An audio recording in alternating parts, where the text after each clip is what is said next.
Mexico missing.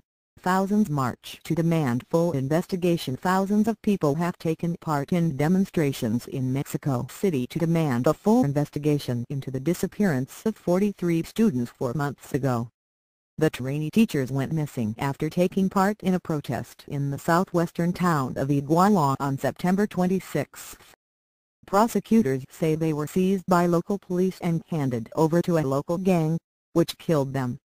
Those marching included the families of the missing students. They started their journey from 4 different suburbs of Mexico City and headed to the city's main square, the Zocalo. More than 100,000 people have been killed or have disappeared in Mexico. But the BBC's Katie Watson says the case of the 43 students has galvanized Mexicans angry with high levels of corruption and collusion between local authorities, police and criminal gangs. Carry on fighting. Relatives of the 43 trainee teachers are skeptical about the official version for their disappearance. We will carry on fighting until we find them, until the end, Macedonia Torres, the mother of one of the missing students, told Grupo Formula Radio.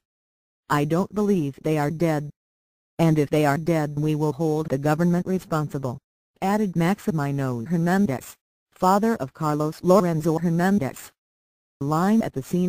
BBC's Katie Watson. In Mexico City, tens of thousands of protesters march to the capital's main square, many carrying pictures of the missing, waving blood-stained flags for posters saying they were taken alive. We want them back alive now. But in a country used to headlines of violence, the mega march was largely peaceful. Parents of the missing took turns to speak, calling for justice and for the government to do more to find out what happened to the missing students. There's little faith, though, that the authorities will bring the perpetrators to justice. Line prosecutors say members of the gang confessed to killing the 43 and burned their bodies after they were told the students belonged to a rival gang. But the remains of only one student, Alexander Mora, have been identified so far, after being taken for DNA tests at a forensic center in Austria. He was in his first year of studies at the Rural Teacher Training College in Ayotzinapa, a college with a tradition of left-wing political activism.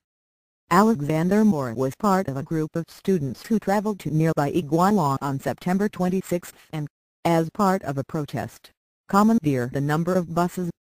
On their way back to their college, the students were intercepted by police, allegedly on the orders of the local mayor, who wanted to prevent them from disrupting the speech his wife was giving at a public event that evening.